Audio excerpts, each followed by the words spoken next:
Pá, jogar futebol foi a realização de um sonho? Eu disse, por incrível que possa parecer, não, eu nunca sonhei em jogar futebol, eu nunca tive como objetivo jogar futebol. E um dia pedi para o seu Abir para ele me liberar que eu queria ir embora. Ele perguntou, por quê? Eu disse, não, porque aqui eu não vou jogar. Duvido que tu faça. É mais 2, 3 jogos eu vou ter que te tirar porque tu não vai ter rendimento. Vai? Aham, vai sim. Só faltava eu ter brigado, mas fulano, eu dava os nomes. Brigamos, nos expusemos, fomos xingados, ameaçados, e eu chegar aqui e ter que ter capacidade de motivar vocês para jogar futebol. Vocês estão de sacanagem. Presença Colorado, uma resenha pro torcedor colorado.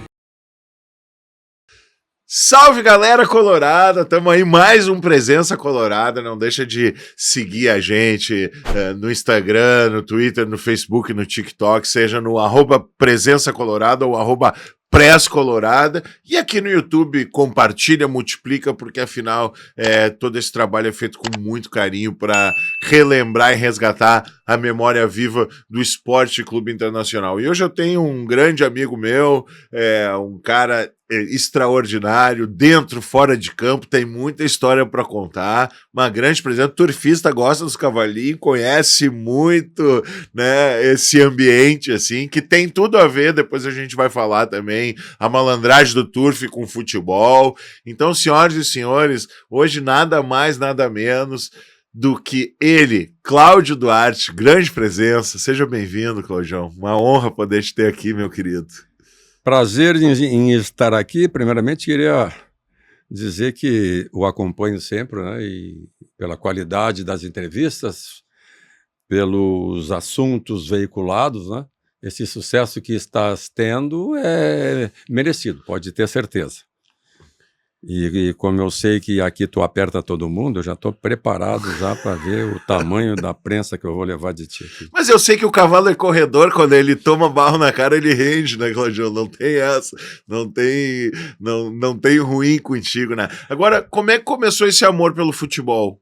Vem lá da onde? Conta um pouquinho da tua história, assim, até tu chegar na base do Inter. Cara, eu antes de eu entrar aqui contigo, estava conversando com os teus meninos ali fora, e eles me perguntaram isso, né? Jogar futebol foi a realização de um sonho? Eu disse, por incrível que possa parecer, não, eu nunca sonhei em jogar futebol, eu nunca tive como objetivo jogar futebol. Eu sou nascido em São Jerônimo, né? No antigo distrito de Charqueadas, que hoje é município. Sim. E o meu pai trabalhava no órgão do estado que tem ali em Charqueadas. E eu trabalhei desde que eu tinha 8, 9 anos, eu já trabalhava, né? Nós somos 8 irmãos e precisávamos todos colaborar com o custo mensal que era normal, da residência. Era natural. Tinha né? que trabalhar. E eu nunca imaginei, nunca pensei em jogar futebol. Inclusive eu particularmente ali com os amigos eu mais jogava futebol de salão do que futebol de campo, né? E no salão até que eu mandava legal, né?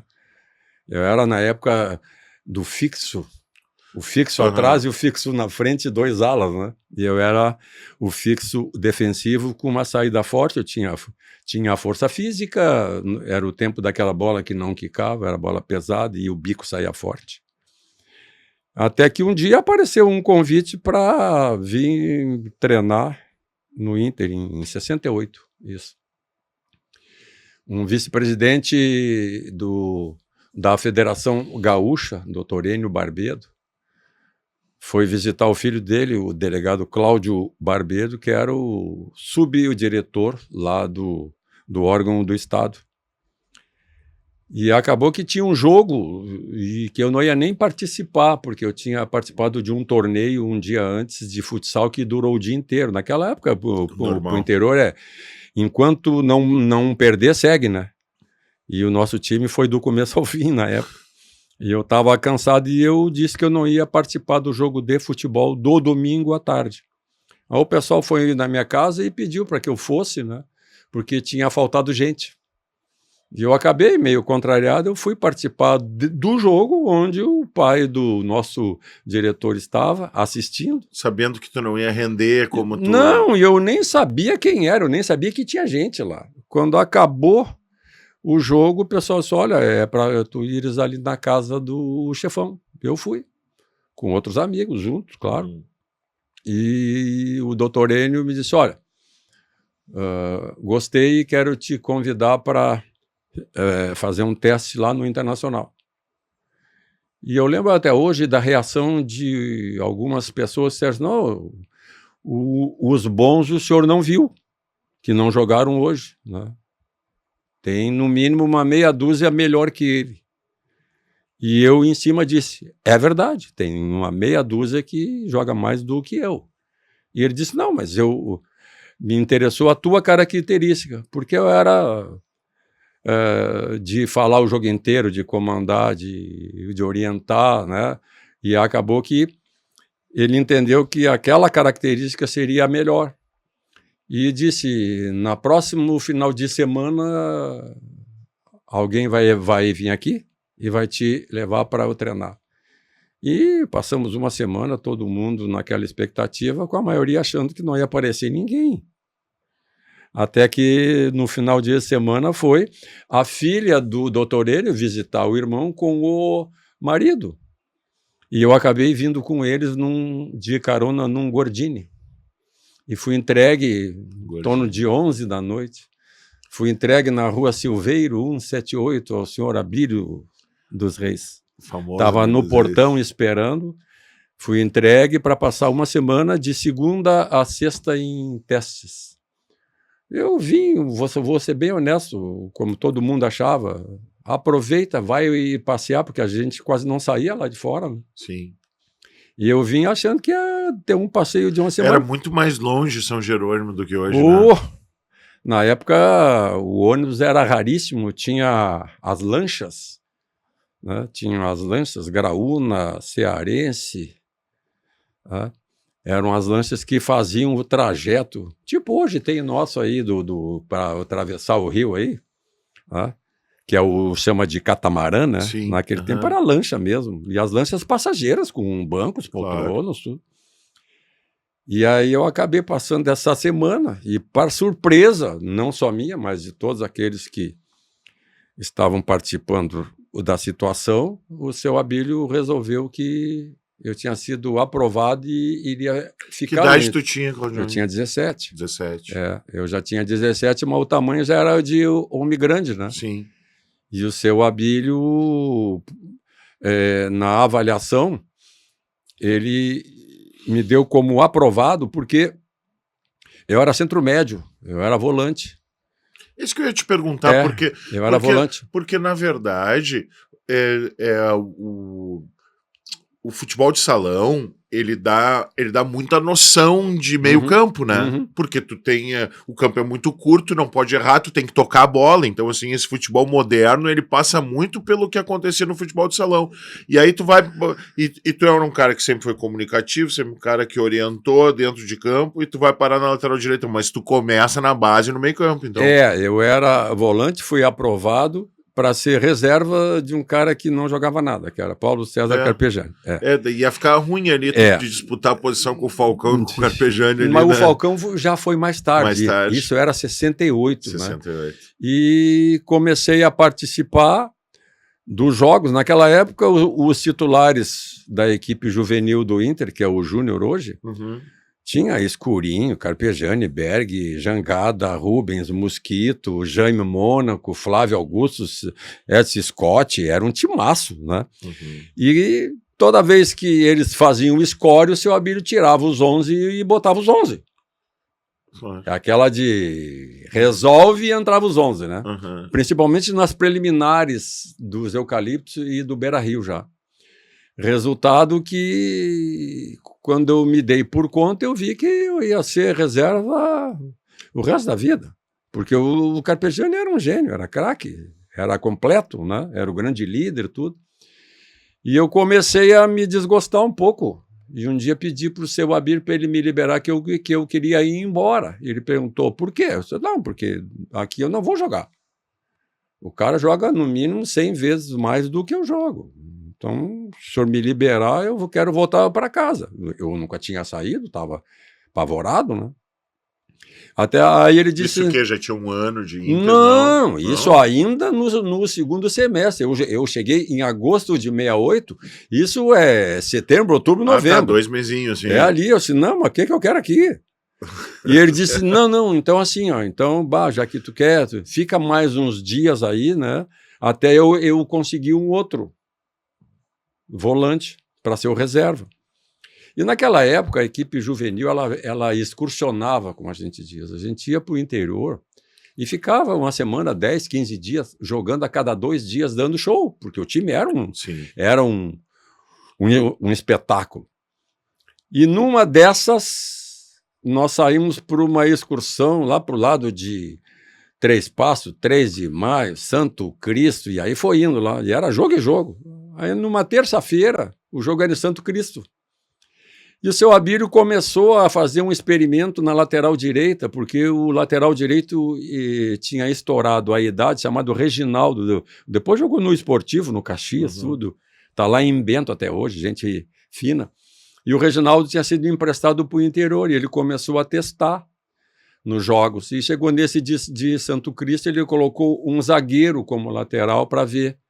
E tá o segundo tempo, 10, 15 minutos, 0-0, e ele brabo, né? Porque o seu Abílio era aquele que ficava, se não desse o show e o espetáculo. E ele estava ali reclamando e eu estava no banco perto. Estava ele, estava o Edir Marques da Cruz, que era um massagista, estava todo mundo ali. E ele reclamou com o Edir, mas não estou achando ninguém para lateral. E eu do lado levantei, ô, seu Abílio, bota eu aí, seu Abílio. E ele olhou assim, mas tu é volante? Eu disse, sim, mas de volante eu não vou jogar. Bota eu, se botar botando todo mundo aí. Sim. E ele, tá bom, vai lá e entra. Como eu era volante e eu gostava de sair pro jogo, eu já entrei saindo pro apoio. Segundo apoio, cruzei o escuro caixa. No terceiro, eu apoiei, cruzei o escuro caixa. Acabamos ganhando 4-0. E aí o seu Abílio, quando terminou, disse assim... Vou te dar chance, só tu tem que aprender a marcar, aprender a cobrir. E aí eu treinava separado, treinava todo mundo e depois ele me treinava para eu aprender a marcar ponta, fazer a cobertura, porque eu tinha noção de organização de jogo. Claro, né? E pelo tamanho que eu tinha, ele dizia, tu é muito grande para ser lateral. Sim. Na época, lateral não era apropriadamente um cara grandão. Tinha que ser médio para baixo para ser rápido. E eu não era rápido. Sim. Mas eu tinha o atalho que o meio-campo dá, né? Claro. E acabou que eu fui treinando.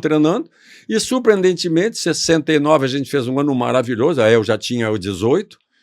E a equipe juvenil do Inter foi campeã estadual. Nós jogamos durante o ano em torno de 68 jogos. Nós ganhamos 67 e empatamos um jogo só, que foi um Grenal, 1-1, quando já era campeão por antecipação. E chegou janeiro de 70, já o seu Daltro era o treinador dos profissionais. Dos 11 titulares, 9 estouravam a idade para ter que subir. Só quem tinha idade menor era eu e o Jangada, que era o ponta.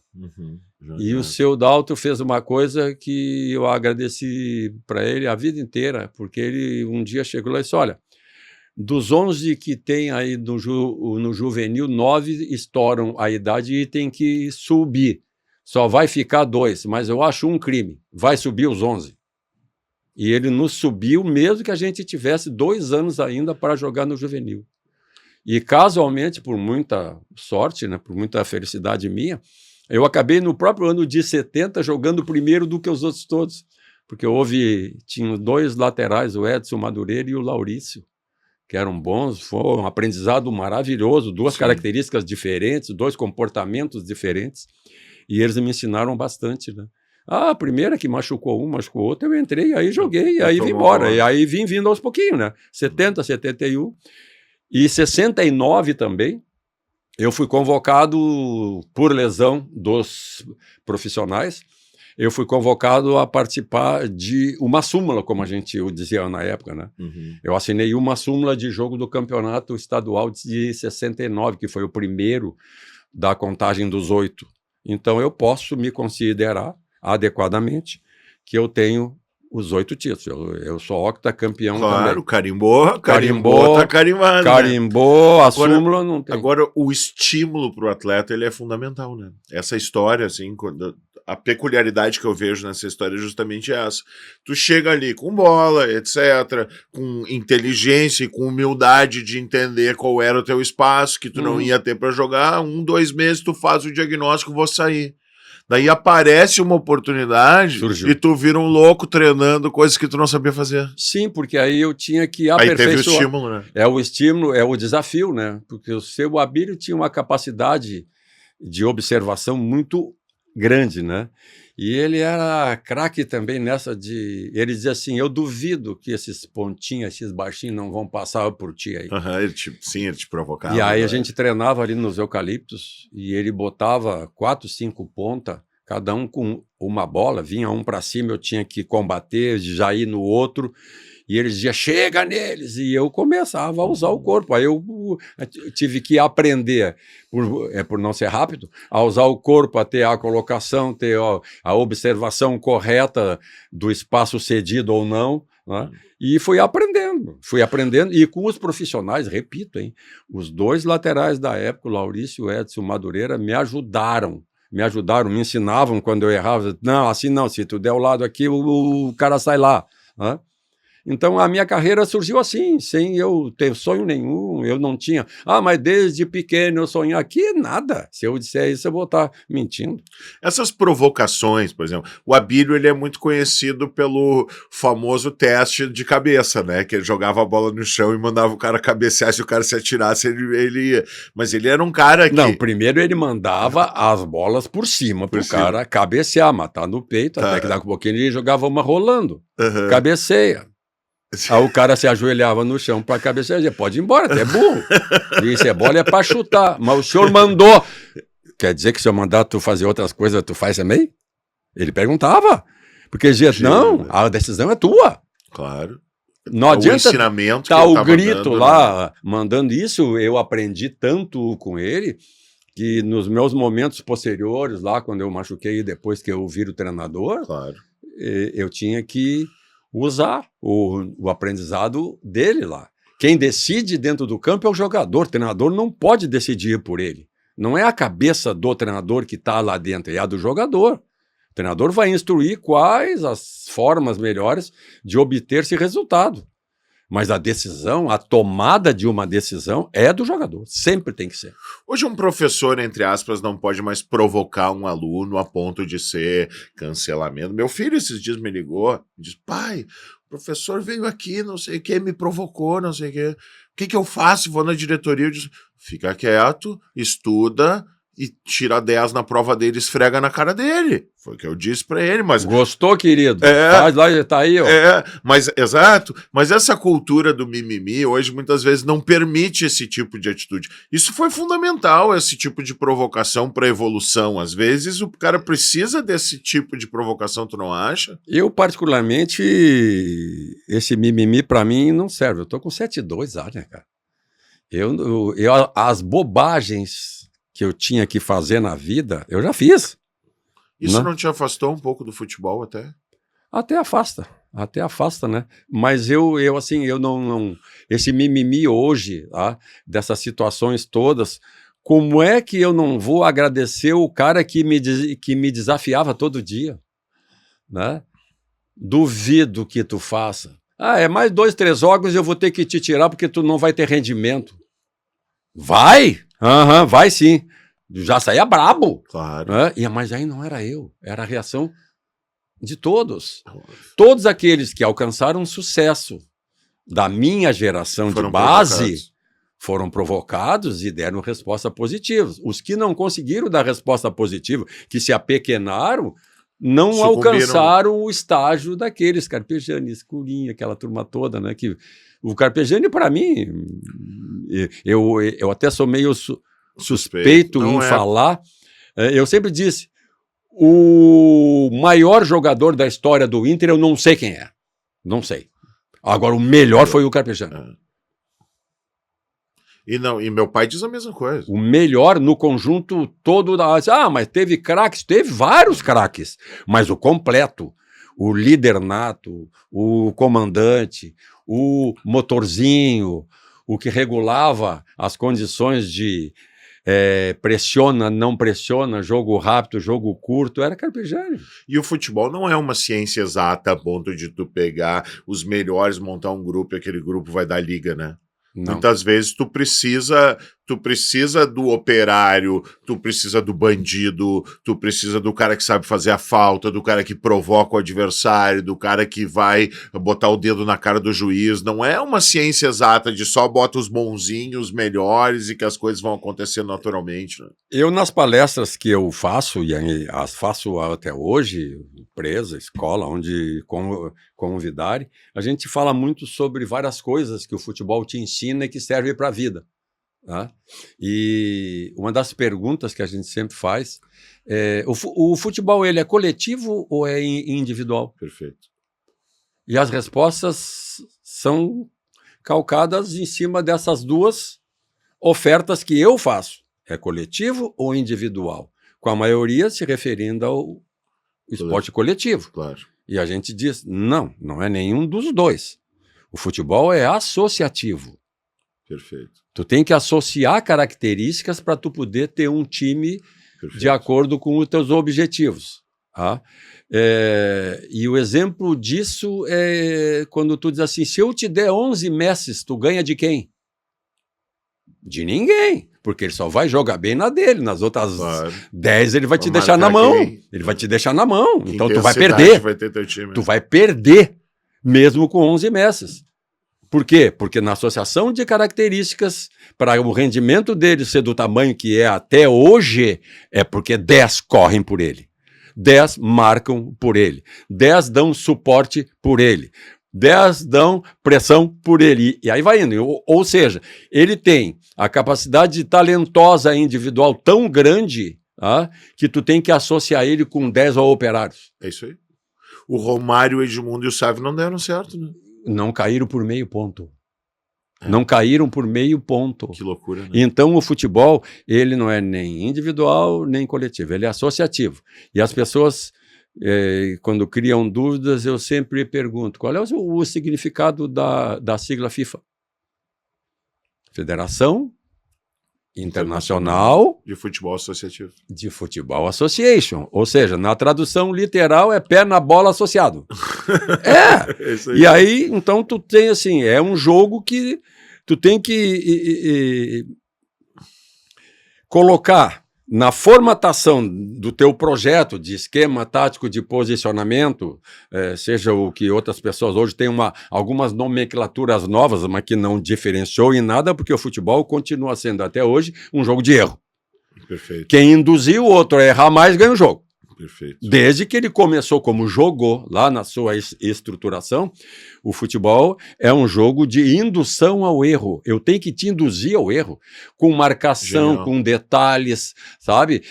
Com pressões, quem eu deixo sair jogando, quem é que eu não deixo, porque tu vai induzir o outro time a errar. Quanto mais perto do gol dele ele errar, melhor para nós. Porque eles vão fazer com a gente a mesma coisa. Então, quem erra menos, normalmente ganha o jogo. Então, por ser um jogo de erros, desde o começo que a avaliação de características para os que, na época, eram considerados os inteligentes, eram os que ganhavam o jogo quando ele organizava o time com suportes. Tá? Aí a lista é grande. Tu pega o que marca, o que cobra, o que cabeceia, o que chuta, o que dá apoio, o que dá suporte de marcação, o que dá suporte para passe curto, o que dá suporte para passe longo. Eu não posso ter um lançador se eu não tiver um cara de velocidade que busque o espaço oferecido, ou criado pelo teu time, ou cedido pelo outro. Então, isso tudo nos traz aquela coisa de que 50% do que acontece no futebol, durante o jogo, é treinado pelos dois times. Perfeito. E os outros 50% são aleatórios. tu não sabe o que vai acontecer. Vai estar na cabeça e na decisão tomada, o uso correto do seu pé para que esses 50% sejam favoráveis a ti. Porque por mais que eu treine, eu não posso me esquecer que o outro time vai marcar para induzir o meu time ao erro. Então, é só 50% relativo a treinamento. De organização, de sistemas de posicionamento, tudo aquilo lá. Mas, principalmente, eu tenho que ter o quê? Características adequadas. E por incrível que possa parecer, mano, eu fui treinador, sabe que tantos anos. Na maioria das vezes, nós, treinadores, acertamos o time sem querer. Na maioria das vezes. Por quê?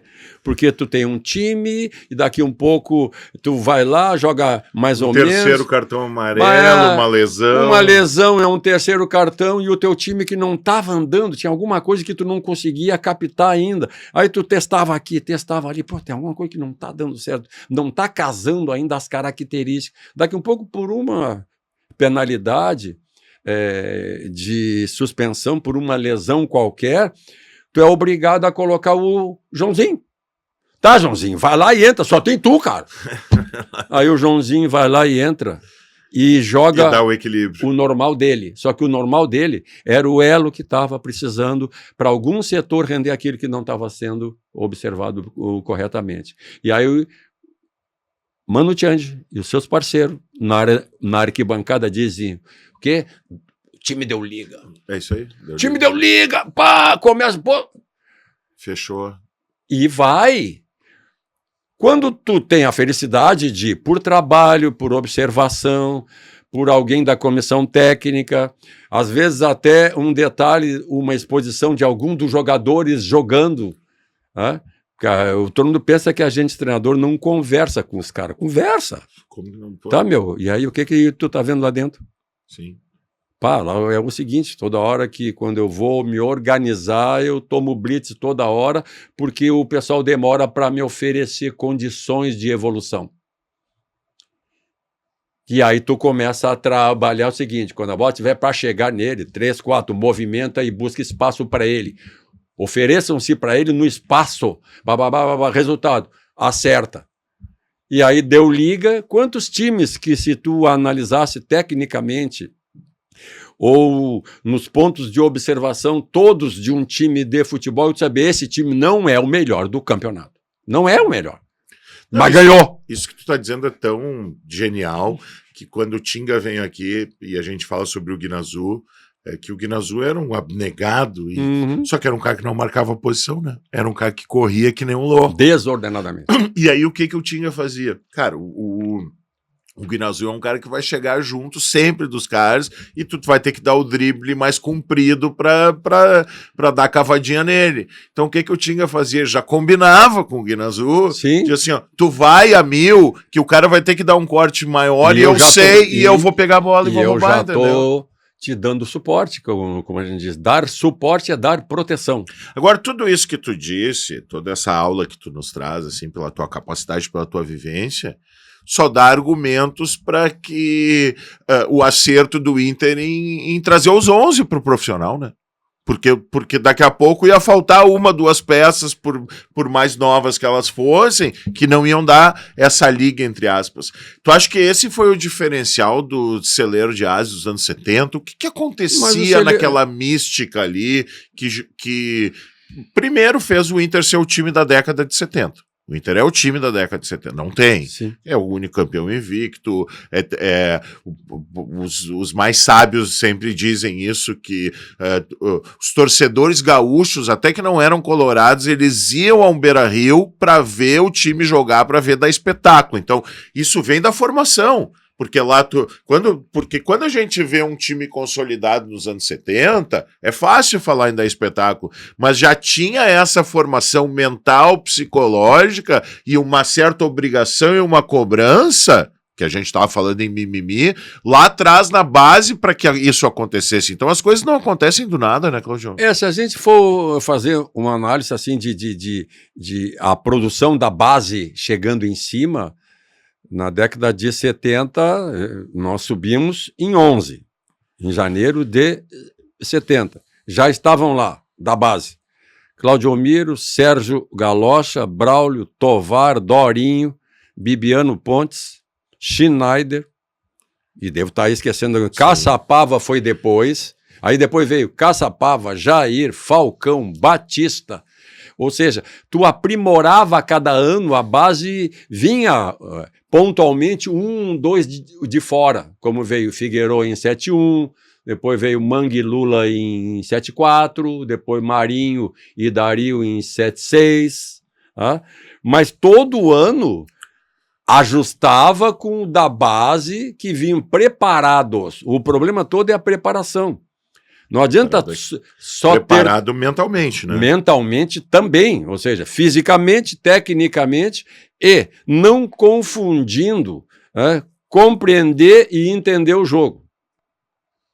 Tu tem que aprender a entender e compreender o jogo, porque, aquilo que eu disse há pouco, se o jogo é um jogo de erro, eu não posso nunca ir por um caminho que me leva também a um possível erro. Perfeito. Então, tu tem que minimizar o tamanho dos teus erros numa equipe que são 11 jogadores em campo. O que errar tem que saber. A hora que eu errar, eu tenho 10 para me dar a proteção. Ele precisa saber disso. Porque senão ele vai ter medo de tentar. E se ele tiver medo de tentar, nós vamos deixar de ser um time que crie qualquer situação de dificuldade para o outro. Porque todo mundo vai simplificar para não errar. Então nós temos que ter um grupo que vai para o erro, que não tenha medo do erro. Vai que tá tranquilo. Se der porcaria, nós estamos aqui. Então o futebol é isso, tu tem que ir somando e ajeitando e azeitando e aperta aqui, afrouxa ali, até que tu conseguir. Deu liga. Fechou. Fechou as necessidades, fechou a condição que o time tem de exercer o poderio dele, ser superior, porque futebol tem muito disso, né? Se tu não souber contra quem tu vai jogar, é o primeiro passo errado. Eu tenho que saber. Nós vamos jogar contra alguém que é igual a nós, pior do que a gente, ou melhor. São 3 formas de encarar o jogo. Perfeito. Eu não posso achar que esse jogo é uma barbada quando ele não é. Eu não posso achar que esse jogo é difícil quando ele não é. Eu tenho que trabalhar de acordo. Nós temos condições de tirar o espaço desse time? Tem. Não, desse aqui não, porque eles têm isso, isso, isso e isso. Ou esse espera lá. Então, não pressiona. Porque eles têm atacantes mais rápidos do que o nosso setor defensivo. E todos fazem um trabalho de movimentação. Não tem ninguém parado esperando bola no pé. Primeiro é que largar meio campo que tu cedeu para eles, com tua zaga mais lenta do que eles vão chegar lá. Time que não muda as suas características olhando para o adversário é soberbo ou é burro? Na real, eu não diria, não com tanta intensidade burro, tá? Não com tanta intensidade. Eu acho que isso chama-se um pouco de arrogância. Arrogância é uma coisa que te derruba. Sim. Eu não posso achar que eu vou jogar contra, vamos ver como teve agora dias atrás aí, Inter e o Bolívar. Vai ganhar de 8-10-0. Mas que falta de respeito é essa? Que arrogância é essa? Isso. Não pode. Então tu tem que respeitar que o outro lado, tá?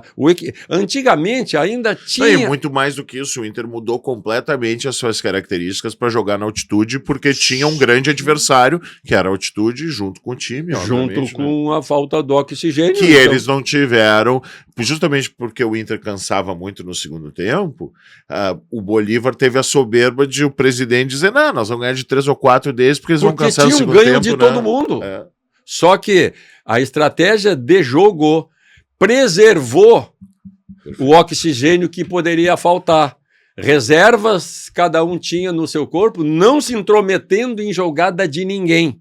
Aquela assim, vamos sair todo mundo, vamos lá na frente, voltamos. Por quê? Vai 1 ou 2 só lá e volta caminhando, respirando, e os outros estão aqui. É como se a gente estivesse correndo um par em 2.000 metros e os primeiros 1.000 tu tem que deixar o trem lento, né? Eu tô falando em cavalo de corrida pra... Tenteia. Exatamente. Tenteia porque vai faltar gás lá na frente. Porque tem uma coisa chamada ácido lático que quando pega, endurece, trava tudo. E na altitude é pior. Eles levam vantagem lá e levam desvantagem quando desce aqui. Porque quando desce aqui, a umidade relativa do ar derruba eles. Pesa. Em vez de estar pesando 1 quilo, pesa 100. Sim, claro. É a mesma coisa quando a gente saía daqui, lá naquela época lá atrás, para ir jogar no Maranhão, no Amazonas, que no Campeonato Brasileiro tinha. Mas corria. A umidade era 90%. Mas olha, faltava ar também. É para peixe, né? É para peixe. Faltava ar também. 90% de umidade é para peixe.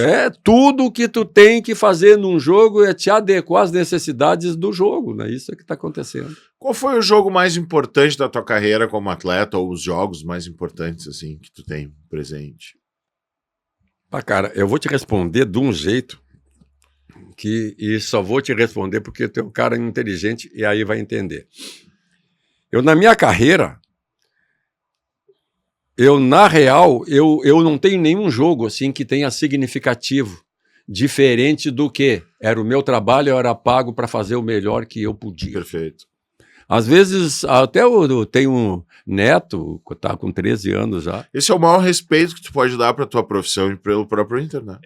Porque ele me pergunta, às vezes, mas o jogo tal lá, disseram que tu jogou contra o Pelé, que tu jogou contra o Rivelino, jogou com aqueles caras tudo, que vai lá para os livros e vê na história, né? Sim.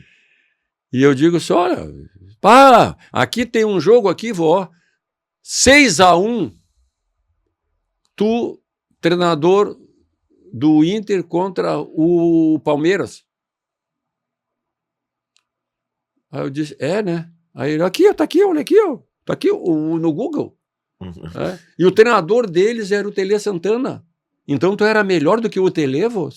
Não pensa isso, o Tele era gênio. O vô era o Tansolino, que naquele dia teve a sorte de os jogadores executarem corretamente, de se dedicarem e de conseguir um resultado que dificilmente vai conseguir o outro. Perfeito. Dificilmente. Aí teve outra hora que ele diz assim, olha aqui, no ano tal que tu foi campeão pelo Inter e o treinador do Grêmio era o seu Enio Andrade. Eu falei, mas isso era gênio. Mas tu ganhou dele. Sim. Não foi o vô. O vô estava no time, na equipe que ganhou o jogo, mas a capacidade do outro lado, eu tenho que respeitar. Eu não posso achar porque eu ganhei um jogo, outro do A, o B, ou C, que eu era melhor que eles. Não. A arrogância mas isso não é raro no futebol?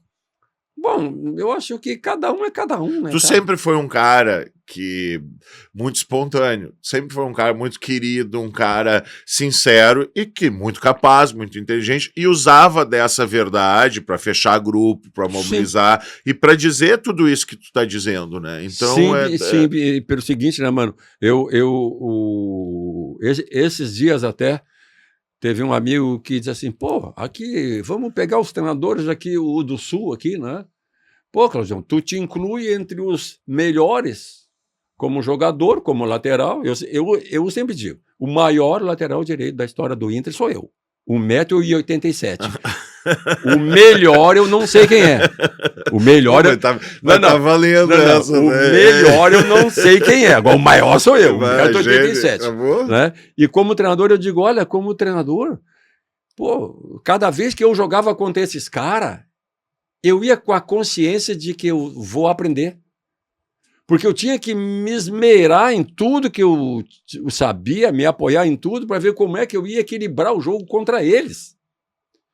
Porque eles eram caras de uma capacidade não só renomada hoje, mas eram bons. Não, eles eram bons, porque tem uns que dizem que eram bons lá atrás e que não eram nada. Tem a chinelagem também, vamos ser sinceros. Sim. Tem muito marqueteiro também, né? Mas marque associativo, meu Deus do céu. Né? Mas esses caras, então, quando a gente fala assim, mas o trabalhar no futebol, por incrível que possa parecer, por mais que tu saiba, todo dia tu aprende uma coisa, no mínimo uma, porque tu lida com pessoas. Né? A minha maior capacidade como treinador sempre foi o gerenciamento de vestiário, de ambiente, time, pela minha forma. Né? Tem gente que diz assim, não, mas a tua fama é que tu entrava no vestiário chutando porta, chutando balde, não sei. Mentira, nunca fiz isso. Sim. Aí criaram a imagem do Claudião Deixa eu personagem. falar, tu também, né? Não, me serve. Claro. Quando eu chegava, os caras, esse é aquele que chega e chuta balde, cara. E tu chega E eu chegava do já... meu jeito e daqui um pouco a asa velha abria e eu conseguia criar ambiente positivo. Por quê? Por vários fatores. Tá? Quando eu me fiz treinador em 78, eu já era presidente do primeiro sindicato brasileiro de atletas profissionais. Eu botei o meu na reta para fundar, apanhei que nem um condenado. Só imagina. Na época, fui ameaçado de nunca mais jogar se eu continuasse naquela. Aí eu fundei aqui. Aí eu viajava para Paraná, São Paulo, Rio, Tu acha Minas, que foi tudo. por isso que tu abreviou a tua carreira como atleta? Eu quebrei o joelho. Foi o joelho. Com 26 anos, se eu não quebrasse, eu ia jogar até os 40. Tranquilo. Né? Mas sofri pressão e enfrentei. E enfrentei por quê? Porque era uma coisa que eu achava que eu tinha o direito de fazer. E fiz. E acabei recebendo a carta sindical do presidente da República da época. Hoje sou presidente fundador e presidente de honra do sindicato.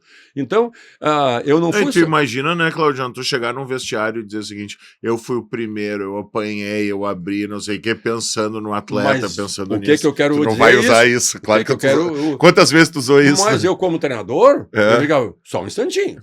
Só faltava eu ter brigado, mas fulano, eu dava os nomes.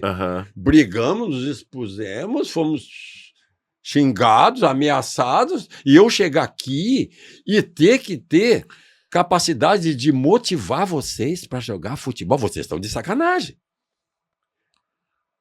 Eu e vocês, fora da bola, nós não íamos ganhar 10% do que a gente ganha aqui. E agora eu vou ter que vir aqui e motivar os riquinhos para jogar, para se empenhar, para ter comprometimento. Vocês estão brincando. Se eu precisar fazer isso, eu tenho que levantar e ir embora. Porque cadê os profissionais que a gente botou a bunda na reta lá, brigou, se expôs, defendeu, regulamentou a profissão, regularizou, criou vantagens que tem até hoje. A Lei Pelé foi fruto desse trabalho lá atrás. Pelé levou o nome porque era o famoso. É verdade.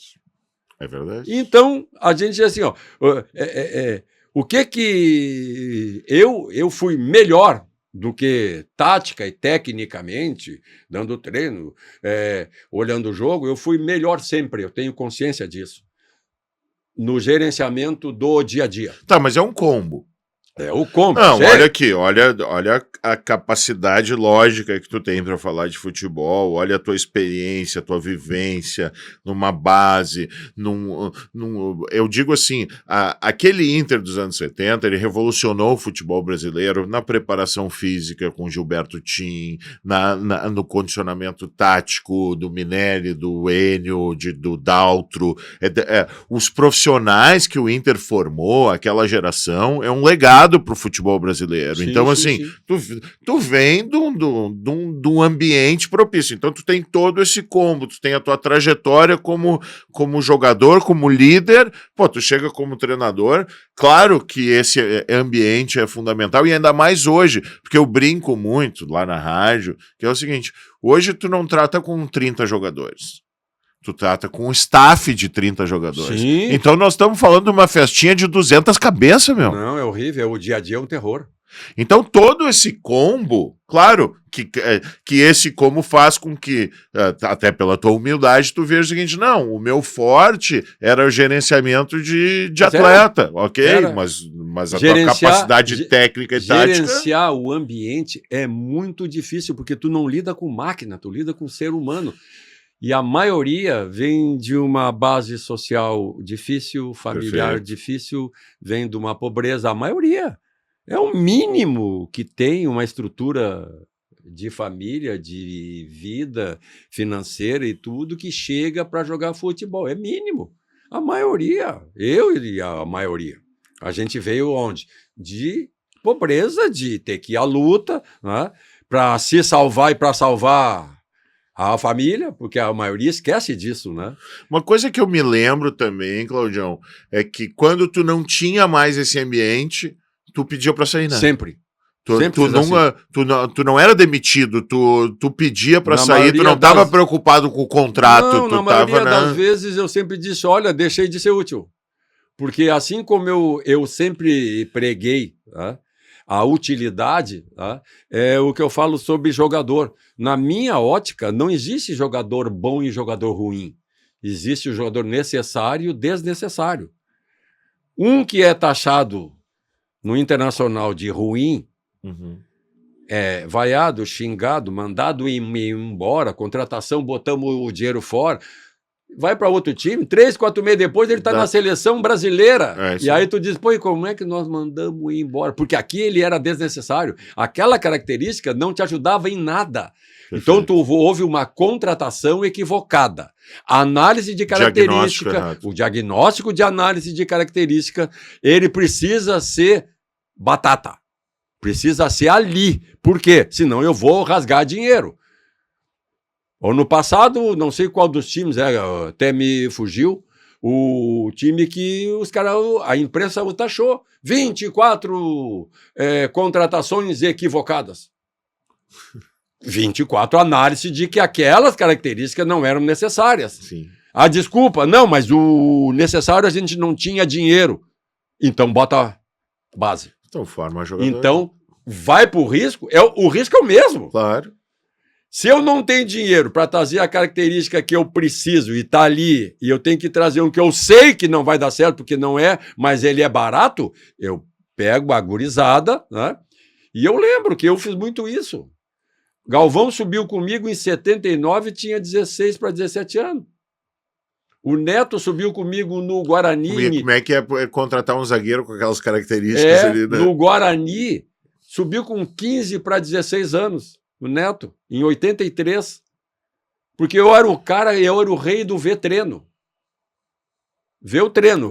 O profissional terminava, vamos ver lá se tem alguém. Ficava sentado quieto lá num canto olhando. Eu com um auxiliar ou outro lá. Claro. E aí nós André Luiz subiu com 17 anos. Meu ídolo. Trabalhava na mecânica Canhão. de Nazenha, com o Magrão, que era o migão do Tim. E aquele baita homem daquele, e estreou em Grenal, tendo que atropelar o Tarcísio, o falecido Tarcísio, Flecha Negra. E batia na bola uma falta. Não, eu estou dizendo, então, aí diz assim, tá, mas e aí? Não, eu tenho a lista toda de todos os clubes, meninada, que eu dizia, tem para trazer lá? Não. Então, para um pouquinho. Primeiro deixa eu ver esse aqui.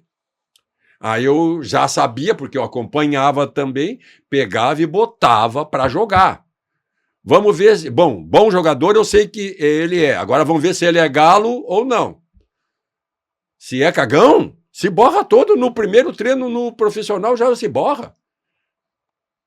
O craque, ele chega e no primeiro treino ele rende muito mais do que rendia lá, porque ele tem segurança, ele tem personalidade, emocionalmente é forte.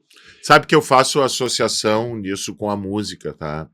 Quando tu aprende a canalizar a adrenalina a teu favor, tu cresce nos grandes shows, tu cresce nos grandes espetáculos. É verdade. E o profissional da bola é um artista, é a mesma coisa. O cara que chega num jogo com o estádio lotado, porque tu vai gerar uma adrenalina no teu corpo. Tem que gerar. Não, é obrigado. É obrigado. E se tu canaliza isso, meu Deus, e aí tu começa a te viciar nisso. Tu começa a ter a necessidade de produzir essa adrenalina para enfrentar ela, né? E quantos jogadores que tu já viu que eram tidos como craques e na hora do vamos ver se afogavam? Né? Porque faltava dessa... Porque o emocionalmente deles era frágil, o perfil deles psicológico não era tão forte. Às vezes é a única chance que tu tem para mudar a tua família, a tua vida de patamar, então a pressão é muito grande, né? Então a gente sempre teve que dizer aqui, ó, vamos ver aqui, ó.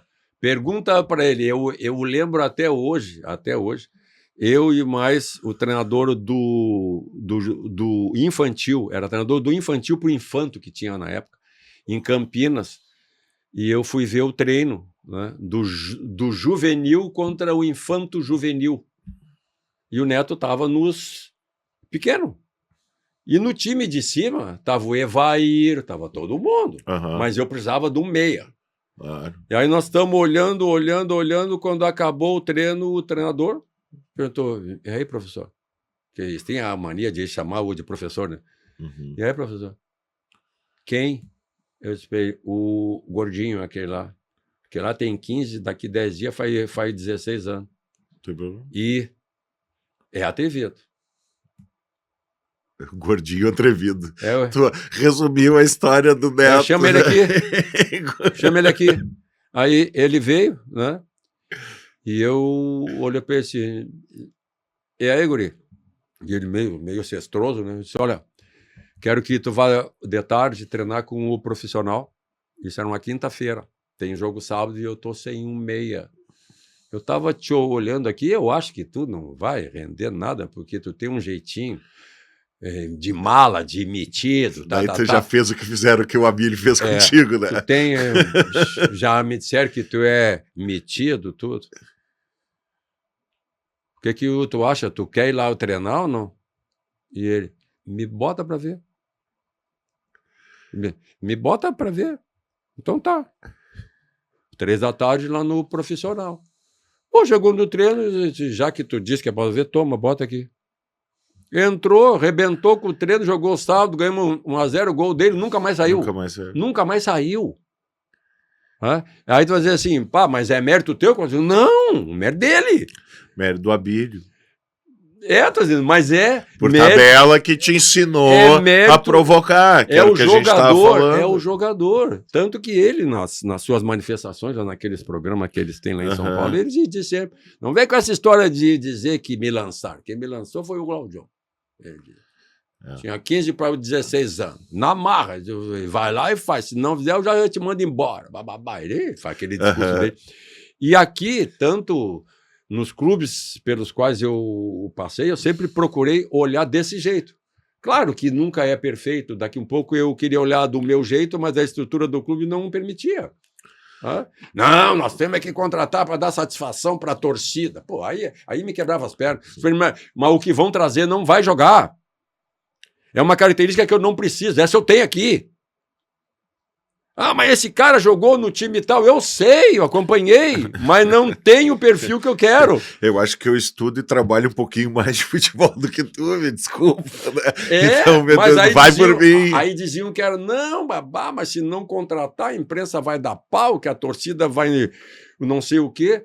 Cara, se jogar dentro do campo, cala a boca de todo mundo. É óbvio.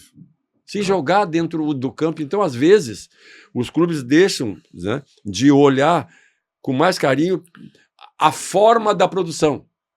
Existe um parâmetro que eu sempre realço. Nós temos algumas dificuldades nas formas, não, é assim, na formação, tá, do atleta. Vou te dar um exemplo. Se tu chegar ali no Inter hoje, vamos dizer, tá? Tu vai ver o treino da base. Não vai ver, né? Não. Porque esse... Só um pequeno parênteses. Um dos grandes problemas hoje da base do Inter é que com a reforma do Beira-Rio, o profissional ficou muito longe. Concordo. Então, o treinador não consegue ver e o atleta da base não consegue sonhar. Concordo contigo plenamente. Isso foi uma coisa que afasta, fica muito longe, perde aquilo que a gente tinha, porque eu ficava dando treino ali no Beira-Rio, de frente para o profissional, acabava, eu só virava e eu estava vendo outro. E eles estavam vendo o treino do profissional. Estavam sonhando em jogar ali, né? Não, vai que ele vira e me chama. É, isso aí. É outro gás, né? Mas quando eu falo assim, de que fora esse aspecto, se tu chegar para ver um treino, vou usar o Inter aqui, tá? Ótimo. Tu tá ali na tela vendo treino. Aí tem um cara do teu lado na tela que tu nunca viu. Pode ser torcedor, pode ser qualquer coisa ali, tá ali na tela junto. Aí tu pergunta assim: quem é o bom aí? Aí o cara diz: o bom é o número tal. Aí tu pergunta pra ele: por quê? Pega a bola e dribla todo mundo. Tá. É isso? Não. Pega a bola e sai driblando todo mundo. Ah, tá. Aí tu vai lá na Argentina, no Uruguai, que a escola é diferente, e pergunta a mesma coisa. No River, no Boca, no Peñarol, Nacional, tudo lá. Aí tu chega lá e pergunta, quem é o bom aí? Cara, el número 5. Que dá carrinho todo ¿Por mundo. quê? Tem liderança, comportamento, hace a cobertura, tem tranquilidade, passe curto, passo longo. O cara que está vendo o treino te diz isso. Então, nós somos os maiores no mundo formadores de jogador de futebol, de bola. Sim. Jogador de bola. Jogar bola é pegar a bola e sair driblando todo mundo. Isso aí. Jogar futebol é outra coisa. Exatamente. Tá? Porque no futebol, com todo o respeito, Perfeito. não são os talentosos, a maioria dos talentosos que se dão bem. Quem se dá bem é o operário. O resiliente, né? É o resiliente, é o disciplinado, é o que se dedica, o que assume as responsabilidades e, principalmente, sabe, o tamanho, tu tem que ensinar isso desde criança. Qual é o teu tamanho? Tu não pode querer fazer o que tu não sabe. Tu tem que ter consciência, até aqui eu sou bom, até aqui é comigo a bronca. Quando travar aqui, eu vou passar para o outro porque eu não sei fazer o passo seguinte. Aí, onde é que aparecem as porcarias em jogo? As bobagens, os entrega ouro, quando o A, o B ou o C quer fazer o que não sabe. Exato. Por que ele quer sofisticar? Ou por que ele quer fazer o que não deve fazer? Porque ele não é bom ali, ele vai errar. Aí vem a velha questão. O contexto do futebol, como tu disseste há pouco, que tem de estrutura empresarial em volta desses jogadores, que tu tem que lidar com muita gente, e muitas vezes esses próprios procuradores e empresários são aqueles que chegam pro cara e dizem, olha, quando tu estiver perto da área, não passa para ninguém, chuta tu. Chuta tu, porque se tu fizer o gol, nós arrumamos mais tanto lá. Agora, se tu passar pro outro, quem vai fazer o gol é o outro. O cara não tá pensando em clube, em time, nada. E a cabeça dessa meninada hoje tá cheia disso. Perfeito. Cheia disso. Tanto que a base brasileira virou uma indústria de extrema, né? A gente não forma mais meia, né? Porque dá muito mais dinheiro, o mercado internacional, que é extrema, que é o jogador de velocidade, que joga com a perna trocada para. Mas vem cá, se o cara não chuta bem e tem característica de velocidade e tem a perna direita, deixa ele na direita para fazer a jogada de linha de fundo. Não, ele tem que jogar na esquerda, porque o futebol europeu que é assim. Então, meio que virou uma indústria, um processo industrial de formação de atleta, não te parece? É um processo, na minha ótica, defeituoso. Claro. Porque, por índice da FIFA, o país que mais devolve jogadores do mundo é o Brasil. É isso aí, perfeito. Aí tu vai dizer, mas é o que mais produz também? Não, é a Argentina. E se levar em conta o tamanho do país, Sim. o percentual populacional, o maior exportador é o Uruguai. O Uruguai tem 3 milhões de habitantes, o país inteiro, a grande Porto Alegre ganha deles. É verdade. E tem uruguaio jogando no mundo inteiro. É isso aí. E poucos são devolvidos. O número de devolução é o jogador brasileiro, que é o famoso jogador de bola, e não jogador de futebol. Perfeito. Quem foi o jogador mais brilhante que tu treinou? Já que tu falou do Neto, com 15 para 16 anos, assim, quem foi o cara? Cara, é difícil para mim.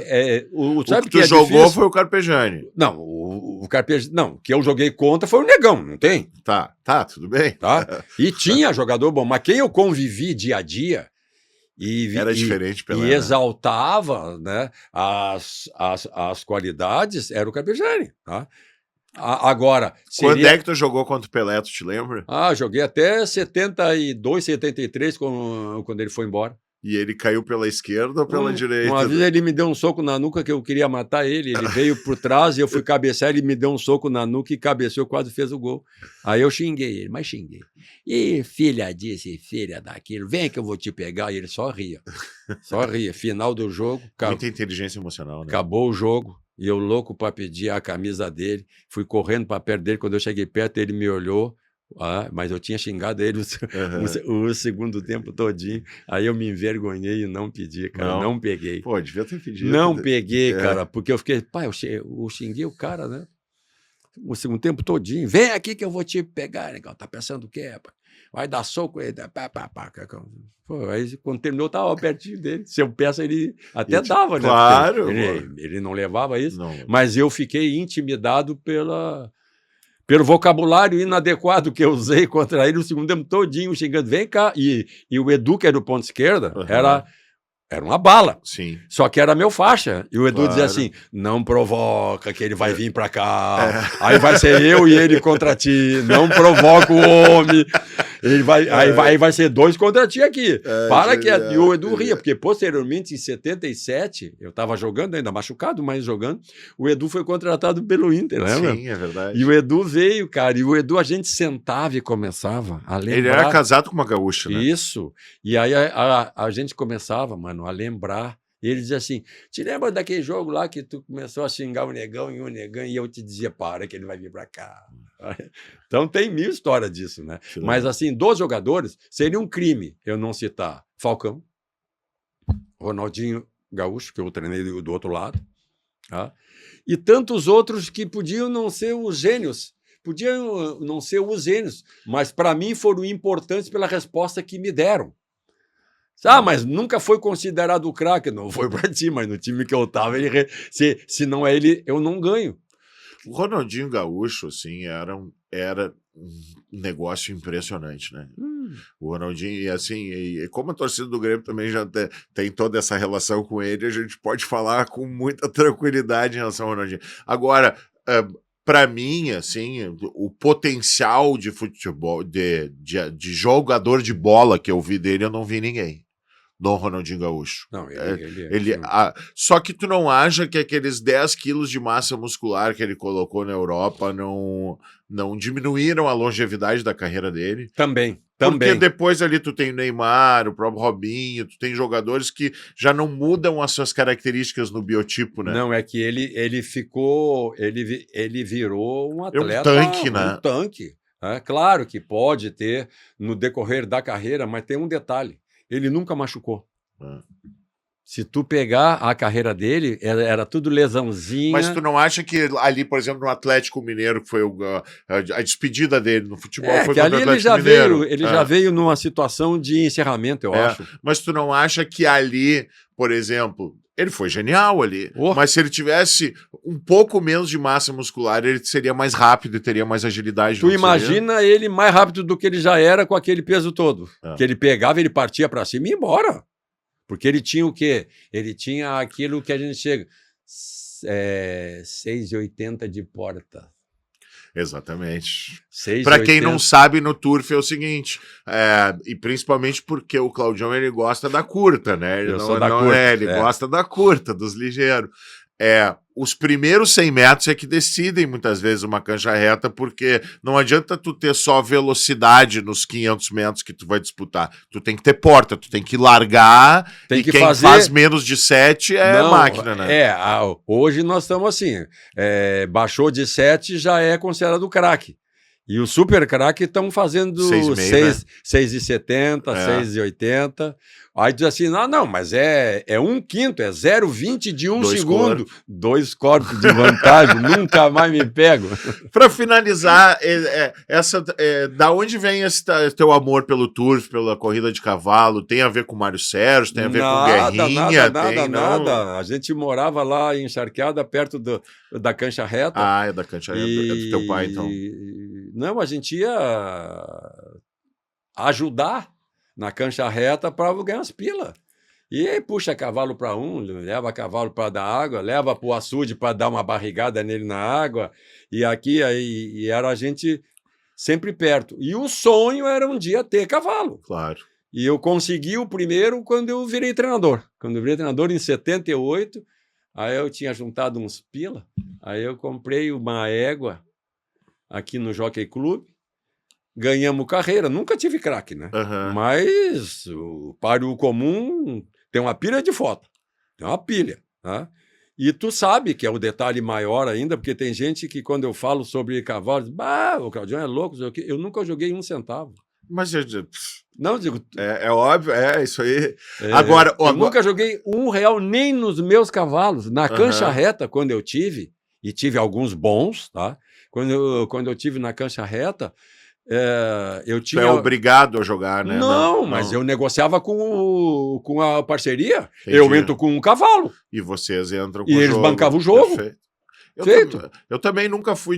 O meu avô, Dr. Paz, ele sempre gostou muito de cavalo, de comprar potro, de acompanhar. Eu me lembro, Claudião, de sair tipo 5 da manhã do Petrópolis, pegar um ônibus até o centro, pegar o Serraria, para ver um potro trabalhar às 6 da manhã quando abria a raia, né? Tu sabe o que eu digo Com sempre? 15 anos, Tá? isso. Eu aprendi duas coisas. Primeiro, que o bom do cavalo é que cavalo não fala. Exato. É um bom ou ruim, né? O bom do às cavalo... vezes a gente demora um pouquinho para entender o que está acontecendo, né? A gente né? é que demora para entender ele, mas verdade. ele não fala. Então ele não é como jogador, que eu tenho 30, 40 jogadores, é um blá blá blá o dia inteiro. Só umas malas. Aí tu sai do treino e vai lá na cocheira conversar com o teu cavalo, tomar um chimarrão, bater um papo com os amigos. E ele fica te ouvindo, tu fica ali perto dele falando uma e ele fica te terapia, ouvindo. Né? É uma terapia de relaxamento até. Né? E a segunda coisa, se tu esperar com os cavalos de corrida algum lucro no teu bolso, tá errado. Não, tá o lucro tá no coração, cara. Aí tu vai... Exatamente. O lucro tá no hobby, coração, né? na emoção que tu sente, porque ninguém sabe. Tu diz, mas ganhar um Grenal com o Beira-Rio com 100 mil pessoas, tu ganhou vários. No Estádio Olímpico, Mineirão, Morumbi, Maracanã com o Inter, treinador, jogador, emoção mais forte. Não, tu não sabe o que é ganhar uma carreira. Né? Tu não sabe o que é ficar 10, 15 dias indo nervoso, lá ver como é que tá, e ver o treino. Dá uma aliviada, tá muito suado hoje, alivia, chega numa hora, tomara que dê tudo certo, que o jockey não caia de cima, que não prejudique o cavalo, que ninguém bata nele, que ele corra o que ele sabe. E quando ganha, é uma coisa maravilhosa, porque vira uma coisa muito pessoal. Claro. O jogo é coletivo. Eu aí. não ganhei o jogo sozinho. Isso aí. Nós ganhamos. Ali não, ali é o meu cavalo. E o fiado da mãe não fala, isso que é bom, que ele não reclama. Quando eu xingo ele, que merda que tu fez aonde? Vem cá, meu. Fui lá achando que tu ia ganhar, e eles arregalam aqueles olhão deles. Não, eu sou muito supersticioso por causa do Prado. E a malandragem do jockey, ela deve ter sido importante também para o futebol, né? Para entender algumas coisas. Agora, essa coisa de não apostar e do amor pelo cavalo, de ficar branco antes de uma carreira, isso não tem preço. Só para antes da gente encerrar, te contar uma história. A gente tem uma égua agora para ti. Eu sei, que a Tordilha. Que tem 10 vitórias já. A nona Só 10 vitórias, gurizada. A nona vitória dela, ela estava pagando 1,20. Ou seja, se tu jogasse R$10, tu ganhava 2 de lucro. Tu ganhava 12 de volta, tá? E aí o seguinte, era a franca favorita, aquela coisa toda, e eu nervoso. Eu odeio quando é favorito, porque é obrigação e vão ir pra cima dela. Que nem o time bom contra o time ruim. Exatamente. Daí, Claudião, o meu avô, por parte de mãe, se alguém chegasse de marrom no jockey, que fosse do nosso staff, da família, não sei o quê. Não, ele se levantava e ia embora, porque sabia que os cavalos não dar nada, assim. Daí falta 5 minutos para correr o clássico, chega meu pai, de marrom aos pés na cabeça, assim. E eu, meu Deus do céu, agora o que eu tô fazendo aqui? Eu fiz uma promessa para ficar 1 mês sem beber. Se ela ganhasse. Se ela ganhasse. E ela era franca, não, deu um galope. Sim, eu vi. Mas o que eu quero dizer é isso. É que tu botou em risco 30 dias sem o trago. Exato. e paguei assim, ó, com uma felicidade, entendeu? Então, e essas coisas. E eu só faço promessa para Paraty e pro Inter hoje em dia, não adianta, né? Cara, e outra coisa que eu quero confessar aqui, todo mundo fala que esses anos todos no futebol, que eu me enchi de amigos, né? Eu sempre digo que no futebol eu conheci muita gente. Amigos eu tenho poucos. Os meus maiores amigos hoje são os dos cavalos. Pessoal que eu vou para o interior, vou para casa Claro, deles, mano, lá, né? Toda a turma ali. Vou para Bagé, São Gabriel, Alegrete, São Borja. Tudo onde eu vou, eu fico. Como eu estou aposentado hoje, sou avô, tá? eu fico uma semana, 10 dias, com uma vida lá que me limpa, sabe? Vou lá para fora com eles, fico na estância, de pé descalço, tomando mate à beira ou de fogo. Tá? Isso não tem preço. E Né? como eu digo para eles, eu não sei fazer nada aqui, tá? Mas vocês têm que ter gerente. Então eu vou e digo, eu vou ficar uma semana gerenciando vocês aqui. Eu fico só no blá blá blá e tenho um respeito por esse pessoal todo, porque eles me tratam como gente, cara. Eles me conheceram pelo futebol, mas me tratam hoje como gente, como amigo. Então, no futebol, eu tenho muitos conhecidos, mas os meus melhores e maiores amigos estão nos cavalos, com certeza. É isso aí. Com certeza. Esse é o Cláudio Duarte, esse é o Presença Colorada, uma honra. Desde pequeno eu vou no Prado, eu vejo assim, o Claudião do Inter ali, então assim, não deixa de ser um momento muito especial para mim e um sonho poder ter trocado uma ideia assim e um papo que fluiu de uma maneira tão legal, tão bacana, uma honra para mim, querido. Grande presença aqui. Um grande abraço, parabéns. Sucesso sempre. Quando precisar, pede para os guri que eles ligam, a gente vem de novo. Grande presença.